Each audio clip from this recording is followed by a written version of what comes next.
Everyone, welcome back to my channel. और अब आज का हमारा टॉपिक है पार्ट्स ऑफ बिल्डिंग। ठीक है, इंटीरियर डिज़ाइनिंग में जो हमारी पूरी बिल्डिंग होती है, जो हमारा घर है, उसके कितने तरह के पार्ट्स होते हैं। ठीक है, तो हम आज ये देखेंगे कि हमारे कौन कौन से पार्ट होते हैं हमारे इंटीरियर डिज़ाइनिंग में। ठीक है, हमारी बिल्डिंग के ये जो आप देख रहे हैं ये आपके बिल्डिंग्स के कंपोनेंट है। इसमें आप देखो कि ये वाला एरिया जो इसे प्लिंथ बोलते हैं, ये नीचे वाला फाउंडेशन है, ये ग्राउंड लेवल है, ये डैम प्रूफ कोर्स है, ये विंडो वाला एरिया है, ये सनशेड वाला एरिया है। ठीक है, और ये फ्लोर कंक्रीट है, ये फ्लोर फिनिश है, ये वाली जो आएगी नीचे की फ्लोर फिनिश है ये। ठीक है, ये रूफ है, ये पारपेट है। ठीक है, तो इसमें से सब तो हमें नहीं पढ़ने, पर जो मेन है हम उसको पढ़ेंगे। ठीक है, ठीक है, तो ये जो आप देख रहे हो ये भी क्या है आपका, ये स्ट्रक्चर है, इसको हम फुटिंग बोलते हैं। ठीक है, ये आपकी विंडो आ गई, ये विंडो सिल्स हैं, ये ब्रिक वॉल है, ये वॉल है आपकी। ठीक है, तो ये सब घर के हमारे स्ट्रक्चर होते हैं जो हमें डिटेल में पढ़ने हैं। ठीक है, ये आप देखोगे तो पूरा हमें आगे डिटेल में पढ़ना है। तो जो हम अपनी बिल्डिंग को डिवाइड करते हैं, हम बेसिकली 3 मेन स्ट्रक्चर में डिवाइड करते हैं। एक है फाउंडेशन, एक है प्लिंथ स्ट्रक्चर और दूसरा है हमारा सुपर स्ट्रक्चर। ठीक है, तो मेन हम किस में करते हैं, 3 तरह के उसमें डिवाइड हम इसको करते हैं अपने पार्ट्स ऑफ बिल्डिंग को। ठीक है, तो इसमें आप देखोगे फाउंडेशन वाला, फाउंडेशन स्ट्रक्चर प्लिंथ होता है हमारा ग्राउंड एंड फ्लोर लेवल के बीच का पोर्शन। ठीक है, ग्राउंड एंड फ्लोर लेवल के जो बीच का पोर्शन है वो हमारा प्लिंथ कहलाता है। और सुपर स्ट्रक्चर होता है ग्राउंड लेवल से ऊपर का वो। ठीक है, फाउंडेशन तो सबसे नीचे वाला हो गया। ठीक है, फाउंडेशन हमारा सबसे नीचे हो गया। फाउंडेशन के ऊपर क्या आएगा आपका, प्लिंथ आएगा। प्लिंथ के ऊपर आएगा आपका सुपर स्ट्रक्चर। ठीक है, तो सुपर स्ट्रक्चर में आपकी वॉल्स आती है, बेसमेंट आता है, रूफ आता है, यूटिलिटी आता है और यूटिलिटी फिक्सर्स आते हैं। ठीक है, ये भी हम आगे डिटेल में पढ़ेंगे।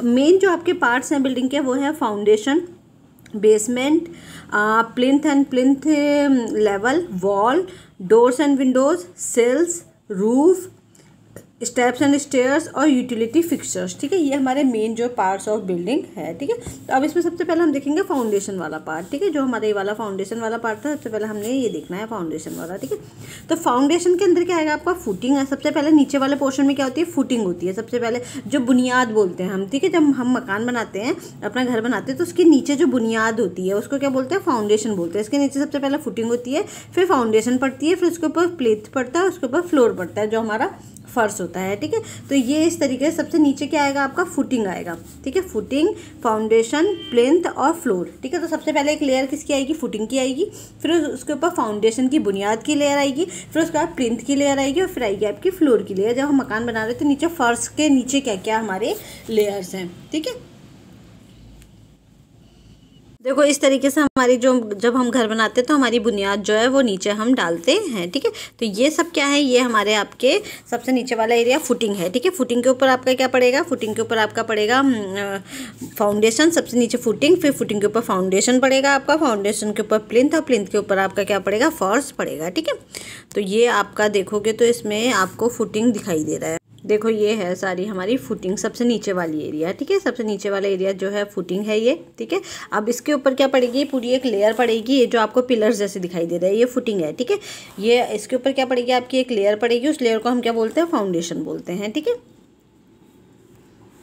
है, फुटिंग के ऊपर क्या पड़ेगी आपकी, इस तरीके की फाउंडेशन और फाउंडेशन लेयर जो है वो आपकी पड़ती है। ठीक है, फिर उस लेयर के ऊपर क्या पड़ेगा, बनेगा आपका प्लिंथ बनेगा। ठीक है, देखो इस तरीके से क्या पड़ रही है, ये आपकी प्लिंथ वाली लेयर पड़ रही है। ठीक है, अब इसके ऊपर फर्श पड़ेगा हमारा। ठीक है, ये सब क्या है, ये प्लिंथ लेयर है और फिर इसके ऊपर आपका फर्श पड़ेगा। ठीक है, तो फर्श से नीचे वाली लेयर कौन सी होती है आपकी, प्लिंथ एरिया, प्लिंथ लेयर उसको बोलते हैं। ठीक है, तो आप देखो तो सबसे नीचे आपका क्या हो जाएगा, सबसे नीचे आपका फाउंडेशन है, फाउंडेशन से नीचे यहाँ पे फुटिंग होती है। ठीक है, फुटिंग के ऊपर फाउंडेशन आएगा, फाउंडेशन के ऊपर प्लिंथ आएगा, फिर आपका आएगा फ्लोर। ठीक है, फिर आपका आएगा फ्लोर यानी कि फर्श जो हम डालते हैं। तो ये 4 आपके फाउंडेशन के अंदर आते हैं, यानी कि बुनियाद के अंदर ही चारों पार्ट आते हैं। ठीक है, तो इसमें क्या हो गया, फाउंडेशन का काम क्या होता है, फाउंडेशन का काम होता है आपका बिल्डिंग के जो लोड है उसको ग्राउंड में ट्रांसफर करना। जो जितने भी पिलर्स हैं उनका काम क्या है, जो हमारे पिलर्स बनते हैं, ठीक है, इन पिलर्स का काम होता है जो छत से जो भी लोड आ रहा है, ठीक है, जो भी लोड आ रहा है छत का, बिल्डिंग का जो भी लोड है वो पिलर्स के थ्रू कहाँ चले जाता है, वो आपका धरती पे चला जाता है। ठीक है, तो वो लोड को नीचे ट्रांसफर कर देता है,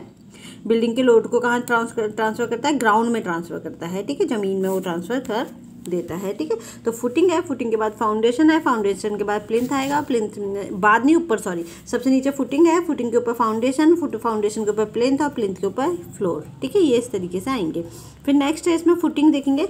फुटिंग का काम क्या है, फाउंडेशन को लोड लेकर के अर्थ में ट्रांसफ़र करना। मेन काम क्या है, जो फाउंडेशन जो लोड देगा वो फुटिंग क्या करेगा, वो अर्थ में भेज देगा उस लोड को, ठीक है। तो इससे जो बिल्डिंग है वो भार उसका कंट्रोल में रहेगा और वो जो है बिल्डिंग आपकी गिरेगी नहीं, ठीक है। तो इसका फुटिंग का काम यही है, फाउंडेशन का लोड लेकर के आपको कहाँ भेज देना है, इन्होंने नीचे ज़मीन में ट्रांसफ़र कर देना है, ठीक है। फिर तो मेन फाउंडेशन में ये काम है। अब इसके बाद नेक्स्ट है आपका सुपर स्ट्रक्चर, ठीक है। सुपर स्ट्रक्चर कौन सा वाला था हमारा, तो ये दो तो हमारे समझ में आ गया ना। फाउंडेशन हो गया, प्लिंथ हो गया। प्लिंथ आपका क्या है, ग्राउंड फ्लोर लेवल के बीच का, ठीक है, यानी कि जो बिल्कुल ज़मीन का एरिया है और उसके ऊपर का जो फ्लोर है उन दोनों के बीच का, ठीक है। जो उस एरिया को हम क्या बोलते हैं, प्लिंथ बोलते हैं। सबसे नीचे आपकी फुटिंग होगी, फुटिंग के ऊपर फाउंडेशन होगा, फाउंडेशन के ऊपर प्लिंथ होगा, प्लिंथ के ऊपर आपका फ्लोर होगा, ठीक है। और यहीं से आपका क्या होगा, सुपर स्ट्रक्चर स्टार्ट हो जाता है। सुपर स्ट्रक्चर वो कौन सा, जो बिल्डिंग में आपको दिखाई दे रहा है, ठीक है। सुपर स्ट्रक्चर में आपकी क्या आएंगी, दीवारें आएंगी, वॉल्स आएंगा, बेसमेंट आएगा आपका। बेसमेंट के लिए अगर कोई नीचे ज़मीन के अंदर घर के नीचे वाले एरिया में थोड़ा सा स्टोर रूम या बेसमेंट आप बना देते हो। रूफ हो गया, यूटिलिटी हो गया, यूटिलिटी फिक्सर्स हो गए, ये चीज़ें आपकी इसमें आएंगी, ठीक है। तो इसके बाद हम दूसरा वाला पढ़ेंगे आपका सुपर स्ट्रक्चर। तो सुपर स्ट्रक्चर में आपका क्या क्या आ रहा है, वॉल आ रही है, जो रूफ के जो छत की जो लोड है, ठीक है। वॉल का काम क्या होता है, दीवालों में जो दीवारें हैं हमारी, ये क्या करती है, जो छत का लोड है उसको लोड को कहाँ ट्रांसफ़र करती है, फ्लोर में भेज देती है। और वही जो लोड है, जो भार है, वो फ्लोर से होता है प्लिंथ एरिया में होता है ग्राउंड में ट्रांसफ़र हो जाता है। तो मेन क्या करती है, इसीलिए हमारी जो बिल्डिंग है वो टिकी रहती है, ठीक है। तो वॉल क्या करती है, फ्लोर का लोड जो है फ्लोर एंड प्लिंथ एरिया में ट्रांसफ़र कर देती है। बेसमेंट क्या, इसके बाद बेसमेंट का काम क्या है, बेसमेंट वही एक्स्ट्रा पार्ट आप ग्राउंड फ्लोर पे छोड़ देते हो, ठीक है, अंडरग्राउंड छोड़ देते हो आप। जैसे कि आपका प्लिंथ है, प्लिंथ के ऊपर आपका फ्लोर है, ठीक है। यही फ्लोर में आप क्या करो, एक छोटा सा एरिया छोड़ के फिर इसके ऊपर बिल्डिंग बनानी शुरू करो। तो इसे क्या बोलते हैं, अंडरग्राउंड जो हम छोड़ देते हैं। वेस्टर्न कल्चर में बहुत ज़्यादा छोड़ा जाता है, बच्चे अपना खेलने का और वो स्टोर रूम जैसा बना लेते हैं।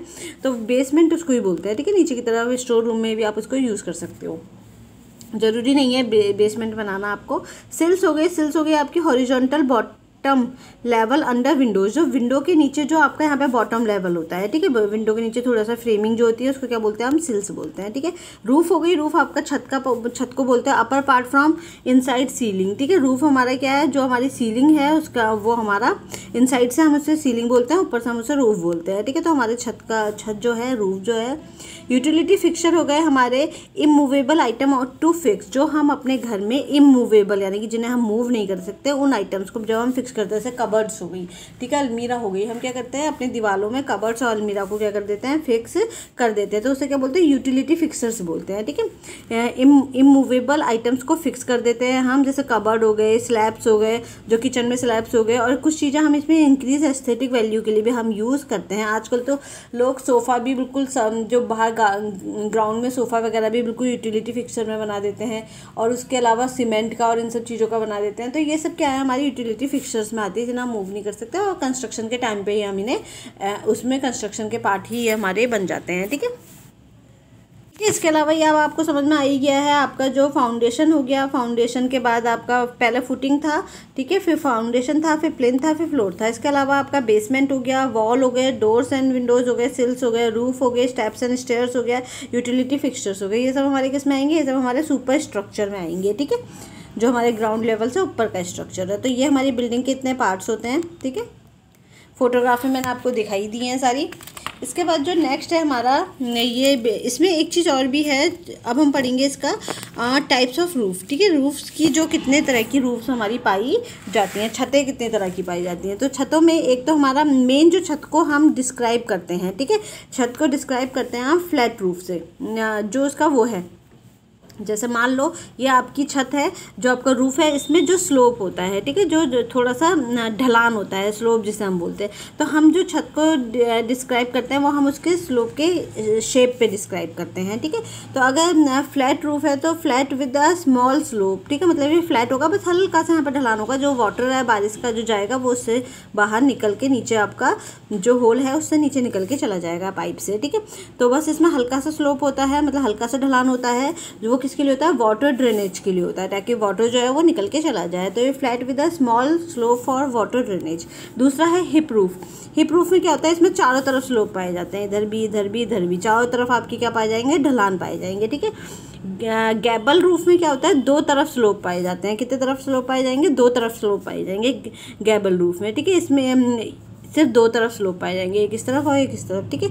ये आपका increase spacious not suitable for hills, इससे ना स्पेसियस ज़्यादा बढ़ता है, ये जो छत है वो थोड़ी स्पेसियस लगेगी, एरिया जो घर का एरिया है वो स्पेसियस लगेगा, और ये हिल्स के लिए सुटेबल नहीं है, हिल्स में हम इसको यूज़ नहीं करते गैबल रूफ को, ठीक है। फिर है मनसार्ड रूफ है, इसको फ्रेंच रूफ भी बोलते हैं मनसार्ड रूफ को। इसमें डबल स्लोप होते हैं, ठीक है, एक स्लोप एक इसके नीचे स्लोप, ठीक है, चारों तरफ सुंदरता को बढ़ाने का काम करता है। ये आप देखोगे तो ये जापानीज़ घर में बहुत देखने को मिलता है आपका ये वाला मनसार्ड रूफ, ठीक है। बटरफ्लाई रूफ हमारी वी शेप की होती है, ठीक है, इसमें नेचुरल वेंटिलेशन खूब आता है, वी शेप की होती है ना, तो इसमें नेचुरल वेंटिलेशन खूब अच्छा आता है, ठीक है। तो ये सब हमारी क्या है, ये टाइप्स ऑफ रूफ है। मैंने बहुत शॉर्टकट में पढ़ाई है क्योंकि बहुत बड़े चैप्टर्स हैं, लेकिन क्योंकि हम यहाँ बिल्कुल शॉर्टकट में पढ़ रहे हैं तो ताकि आपके जो अभी एग्ज़ाम आने वाला है उसमें आपको थोड़ी हेल्प हो जाए, जो सितंबर में एग्ज़ाम होना है, इसीलिए जितना मिनिमम शॉर्टकट में हो सकता है मैं आपको पढ़ा रही हूँ, ठीक है। तो ये फ्लैट रूफ्स हैं, ठीक है, फ्लैट रूफ दिखाई दे रही है आपको। ये जो हमारे घरों में सिंपल छतें होती हैं सब वही हैं, बस हल्का सा यहाँ पे स्लोप होगा ताकि जो वाटर है वो नीचे ड्रेनेज हो जाए, ठीक है। तो ये फ्लैट रूफ्स हैं, ये सिंपल सा, ये सब हमारे घरों की जो सिंपल छतें हैं ये वही हैं, ठीक है। देखो ये हिप रूफ है, ठीक है, हिप रूफ में क्या होता है, आप देखो चारों तरफ से इसमें ढलान होगा, ठीक है, तो इसको हिप रूफ बोलते हैं। और ये गैबल रूफ है, गैबल रूफ में क्या होता है, सिर्फ दो ही तरफ ढलान होते हैं, इसमें दो ही तरफ आपको ढलान देखने को मिलेंगे, ठीक है, जो स्लोप्स हैं वो दो ही तरफ दिखेंगे आपको। देखो मनसार्ड रूफ यानी कि फ्रेंच रूफ में आपको ये भी दिखाई देगा, एक स्लोप ये है और एक स्लोप ये है, ठीक है, इसमें दो स्लोप होते हैं। ये देखो इसमें आपको डबल स्लोप दिखाई देंगे, ठीक है। तो ये डबल स्लोप जो होते हैं वो आपके फ्रेंच रूफ में देखने को मिलते हैं, ठीक है, ये सब आपके डबल स्लोप इसमें दिखाई देंगे आपको। और ये वाली जो आपको दिखाई दे रही है बटरफ्लाई, ये देखो बटरफ्लाई शेप की है ना ये, तो इसको वी शेप में होती है, बटरफ्लाई भी होती है, इसमें ना वेंटिलेशन बहुत अच्छा जाता है, ऐसा आप देखोगे तो यहाँ से आपका वेंटिलेशन एयर और इसके लिए बहुत अच्छी छत मानी जाती है, सुंदर भी लगती है दिखने में, और साथ ही साथ वेंटिलेशन और एयर के लिए ये अच्छी वाली रूफ मानी जाती हैं, ठीक है। नेक्स्ट जो है इसके बाद है हमारा टाइप्स ऑफ विंडोज़, ठीक है, विंडोज़ के टाइप कितने तरह की विंडोज़ होती हैं हम ये देखेंगे। तो इसमें आप विंडो क्या होती है, एक तो एंटर लाइट एंड एयर, ठीक है, विंडो का काम क्या होता है, आपकी एयर और लाइट को ये अंदर तक एंटर होने देती है। Window frame and window shutter हम इसमें यूज़ करते हैं, ठीक है, विंडो फ्रेम वो है जिस पे विंडो चढ़ाई जाती है, और शटर वो है जिससे विंडो बंद और खोली जाती है, ठीक है। तो इसके अंदर क्या पाया जाता है, विंडो फ्रेम और विंडो शटर हमारे पाए जाते हैं, ठीक है। टाइप्स ऑफ विंडो में सबसे पहले फिक्स विंडो है, ठीक है, जो घरों में नॉर्मल विंडो होती हैं, शटर फिक्स होता है, इसमें लाइट और प्लस विजन आता है, ठीक है। दूसरा है डबल हैंग विंडो जो क्या वर्टिकली स्लाइडिंग, एक के ऊपर ये विंडो है, इसमें वो विंडो क्या जाएगी, ऊपर जाएगी, ठीक है। जैसे आपके पहले ज़माने की जो रेलवे ट्रेन थी उसमें ही वाली विंडो पाई जाती थी, तो आपको विंडो यहाँ से पूरा फ्रेम है, डबल फ्रेम है, तो आपको अगर विंडो खोलनी है तो नीचे वाली को आपको ऊपर की तरफ चढ़ाना होगा, ठीक है। तो डबल हैंग विंडो हो गई वो, जिसमें वर्टिकल स्लाइडिंग होती है, ठीक है, ऊपर की तरफ जाती है ये, ठीक है। और कॉर्नर विंडो होती है, ये रूम के कॉर्नर में होती है, ठीक है, जैसे ये आपका रूम है तो ये विंडो इस तरफ होगी, दोनों वॉल पे आएगी कॉर्नर के, ठीक है। तो विंडो कॉर्नर विंडो होती है, corner of room, ventilation and light from the two direction, इसमें आपको दो तरफ से डायरेक्शन दिखाई देगा, और देखने में भी ये सुंदर लगती है, हाई लुक देती है, सुंदर लगती है देखने में ये, ठीक है। तो कॉर्नर ऑफ रूम, रूम के कॉर्नर में आती है, वेंटिलेशन लाइट के लिए अच्छी होती है, दो डायरेक्शन में होती है, दोनों वॉल पे आना ये, तो आपको लाइट और जो आपका वेंटिलेशन है ये अच्छा करेगी, ठीक है। क्लियर विंडो स्टोरी विंडो होती है, क्लियर स्टोरी विंडो में क्या होता है, इसमें बड़ी बड़ी विंडोज़ वेंटिलेशन के लिए ऊंची होती हैं, ठीक है, बहुत बड़ी बड़ी विंडो होंगी ये, ठीक है, बहुत लंबी लंबी पूरी पूरी वॉल पे विंडो होती हैं, ठीक है, उनको क्या बोलते हैं, क्लियरी विंडो बोलते हैं, ठीक है। और ये वेंटिलेशन के लिए अच्छी होती हैं, ऊंची होती हैं, और विंडोज़ हाई सीलिंग हाइट और बहुत ऊंची हाइट पे होती हैं ये, ठीक है, ऊंची हाइट तक रहेंगी ये वाली विंडो जो आपकी क्लियर विंडो है, ठीक है। और वेंटिलेटर्स और लाइट आपको पता ही है, जो आपकी विंडोज़ के ऊपर हम एरिया छोड़ देते हैं उनको वेंटिलेटर्स और लाइट बोलते हैं, जिससे आप शीशे से वेंटिलेशन आपके अंदर आता है, विंडो के दरवाजों और विंडोज़ के ऊपर हम इस एरिया को छोड़ते हैं वेंटिलेटर के लिए, ठीक है, वेंटिलेटर्स बोलते हैं हम उन्हें। तो ये जो एग्जाम्पल है ये आपके फिक्स्ड विंडो के एग्जाम्पल है, ठीक है, जिसमें आपको खुलता नहीं है, बिल्कुल फिक्स होती है वाली विंडो, ठीक है। ये देखो ये पूरी फिक्स है, ये कहीं से ओपन नहीं होंगी, तो इसको फिक्स्ड विंडो बोलते हैं, ठीक है। ये जो आपको दिखाई दे रही है डबल हैंग विंडो के एग्जांपल्स हैं, ठीक है। इसमें क्या होता है, ये आपको अगर खोलना है इधर वाला एरिया आपको खोलना है तो आप इसे ऊपर की तरफ लेके जा सकते हो, तो ये आपकी नीचे वाली विंडो जो है वो खुल जाएगी, ठीक है। तो ये डबल हैंग का है ये, ठीक है। इससे में आप देखोगे तो ये वाला पोर्शन जो है नीचे वाला आपका ये वाला, ठीक है। इसको हम ऊपर चढ़ा के यहाँ पे इसमें लैशेस लगे होंगे वो लगा देंगे, कुंदियार हम लगा देंगे तो ये ऊपर अटक जाएगा और इतनी विंडो जो है आपकी खुल जाएगी। पहले ये बसेस में और ट्रेन में दिखाई देती थी ये वाली विंडो, ठीक है। घरों में तो हम जो बहुत ज़्यादा इसको यूज़ नहीं करते थे, पर बसेस और ट्रेन में दिखाई देती थी ये वाली विंडो, ठीक है। डबल हंग विंडो। देखो ये कॉर्नर विंडो की एग्जाम्पल है। इसमें देखो दोनों वॉल पे ये विंडो जो है दोनों वॉलों पे है, ठीक है। तो इसका मतलब क्या है, लाइट भी ज़्यादा आएगी और आपका वेंटिलेशन एयर भी ज़्यादा आएगी। तो ये क्या है, ये आपकी कॉर्नर विंडो का एग्जाम्पल है, जो वॉल के कॉर्नर्स पे होती है, 2 वॉल को कवर करती है ये, ठीक है। ये आपके कॉर्नर विंडो कहलाती है। ये वाली जो विंडो आपको दिखाई दे रही है ये आपकी क्लियर स्टोरी विंडो है ये वाली, ठीक है। जो बड़ी बड़ी विंडो हमारी पूरी वॉल पे हम बना देते हैं, इनको हम क्लियर स्टोरी विंडो बोलते हैं, ठीक है। ये वाली देखो आप ये, ठीक है, ये क्लियर स्टोरी विंडोज़ कहलाती हैं, ठीक है। इसके अलावा जो इसके ऊपर आप ये देख रहे हो ये वेंटिलेटर्स हैं, ठीक है। ये वेंटिलेटर्स हैं आपके, ठीक है। तो क्लियर स्टोरी विंडो में क्या होता है, ये देखो ये आपके आई का जो आई स्टैंडर्ड जो है उससे ऊपर होंगी, आँखों के स्तर पे के ऊपर ये विंडोज़ पाई जाती हैं, इनको हम क्लियर स्टोरी विंडो बोलते हैं, ठीक है। जनरली ये बड़ी बड़ी विंडोज़ के ऊपर पाई जाती हैं ये, ठीक है। तो इनको क्या बोलेंगे हम, क्लियर स्टोरी विंडो बोलेंगे, ठीक है। ये जो आपको दिखाई दे रहे हैं ये आपके वेंटिलेटर्स हैं, ठीक है। लाइट के लिए, वेंटिलेशन के लिए हम ये वाले ऊपर वाले ये रखते हैं, ठीक है। तो ये वेंटिलेटर्स हैं आपकी विंडो, वेंटिलेटर विंडोज़ कहते हैं हम इन्हें, ठीक है। ये जो बाहर की तरफ निकली हुई विंडोज़ होती हैं इनको हम बोलते हैं बे विंडो, ठीक है। क्या बोलते हैं, बे विंडो, ठीक है। बे विंडो है जो आपकी दीवार से बाहर की तरफ निकली हुई विंडो होंगी ये, ठीक है। तो इनको हम बोलते हैं बे विंडो, ठीक है। बे और बो विंडो।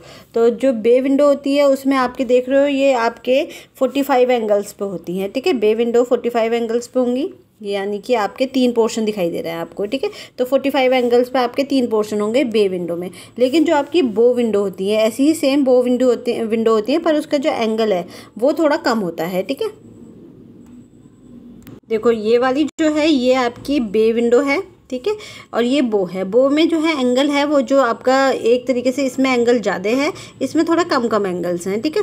तो ये आपके ज़्यादा बनेंगी और ये आपकी कम बनेंगी, ठीक है। तो बे और बो विंडो में ये अंतर होता है। ये आपकी एक पोर्शन में 5 और 3 सेक्शन से ज़्यादा सेक्शन होते हैं बो वालों में, और बे वाले में क्या होता है 3 सेक्शंस होते हैं, ठीक है। तो ये इस तरीके की विंडो जो घर के बाहर निकली हुई आती है जिसमें 3 सेक्शन है, ठीक है। एक पोर्शन ये, एक ये और ये, ठीक है। इस तरीके से होती है ये, ठीक है। तो यहाँ पे 45 एंगल का क्या बनेगा, इसमें कोन बनेगा, ठीक है। तो ये 3 पोर्शन होते हैं इसमें। लेकिन जो हमारी ये वाली है बो वाली, इसमें यहाँ पे जो है 45 एंगल का ना बन के सिर्फ 10 एंगल का बनता है, ठीक है। तो ये 3 से ज़्यादा बन जाती है, जैसे 10 एंगल का इधर, 10 एंगल का इधर, 10 एंगल का इधर और 10 एंगल का इधर। तो ये आपके 3 से ज़्यादा पोर्शन इसमें डिवाइड हो जाते हैं, जैसे कि आपके इसमें दिखाई दे रहे हैं, क्योंकि छोटी छोटी होती है विंडो बनती है ना इसमें, ठीक है। तो ज़्यादा गहराई कम होती है इस वाली की, जो आपकी जो बो विंडो है इसकी गहराई कम होगी और बे की आपकी जो है गहराई जो होगी वो ज़्यादा होगी, वो ज़्यादा बाहर को उभरी होगी, ये थोड़ी कम उभरी हुई होंगी, ठीक है। तो बे और बो में ये अंतर है, ठीक है। तो आपको समझ में आ गई, फिक्स विंडो वाली होती है जो पूरी तरीके से फिक्स होती हैं हमारी, ठीक है। डबल हंग वाली होती है जो नीचे से ऊपर की तरफ हम उसे जो शीशा है वो ऊपर चढ़ा देते हैं, ये खुल जाती है हमारी, ठीक है। और जो आपकी कॉर्नर विंडो होती है वो होती है जो वॉल की दोनों तरफ होती हैं, ठीक है। 2 वॉलों को कवर करती हैं विंडो, ठीक है। क्लियर स्टोरी विंडो वो वाली होती है जो आपके आई लेवल से ऊपर की जो विंडोज़ होती हैं, ठीक है। और ये जनरली ये बड़ी बड़ी विंडोज़ के ऊपर होती हैं, ठीक है। और जो वेंटिलेटर्स हैं वो आपके जो इस तरीके से हवा आने के लिए हम वेंटिलेटर्स खोल देते हैं, वो आपके वेंटिलेटर्स हैं, ठीक है। इसके बाद आपकी बे और बो विंडो है। बे और बो विंडो में क्या है, आपके बाहर की तरफ निकली हुई विंडो होती है ये, इससे हाई लाइट ज़्यादा आती है, ठीक है। लाइट इसमें बहुत ज़्यादा आएगी, ठीक है। लाइट की एंट्री इसमें ज़्यादा होती है क्योंकि बाहर की तरफ होती है ना, तो बहुत सारी लाइट इसमें अंदर आ जाती है, वेंटिलेशन के लिए भी अच्छी होती है, ठीक है। इसका जो सेंटर पार्ट है जो इस तरीके की थी ना, ये तो ये वाला सेंटर पार्ट तो फिक्स होता है और ये वाला जो है ये आपके खुल सकते हैं, ठीक है। ये ऑपरेटिंग है, इनको खोल और बंद कर सकते हो आप ये वाले 2 पार्ट्स को, ठीक है। विंडो 45 एंगल पे होगी, अगर ये 45 एंगल हैं इसके, मतलब 45 एंगल पे चल रही हैं तो ये क्या कहलाएंगी, ये बे विंडो है। अगर ये सिर्फ 10 एंगल पे चल रही हैं, ठीक है, तो ये क्या कहलाएंगी, ये आपकी बो कहलाएंगी। इसमें 3 से ज़्यादा सेक्शन है और ये 10 एंगल पे है तो ये कौन सी कहलाएंगी, बो विंडो कहलाएंगी, ठीक है। और 45 में है तो बे विंडो कहलाएंगी, ठीक है। तो ये आज हमारा टाइप्स ऑफ विंडो और ये घर के जनरली सारे काफ़ी सारा हमारा आज पोर्शन कवर हो गया है। पढ़ लेना, इनको जितना शॉर्टकट में पढ़ोगे उतना अच्छा है, क्योंकि मेन जो क्वेश्चंस आते हैं वो इसमें सिंपल आते हैं, जैसे बे और बो विंडो आ जाता है कभी कभार इसमें से, ठीक है। चलो, thank you everyone, have a nice day.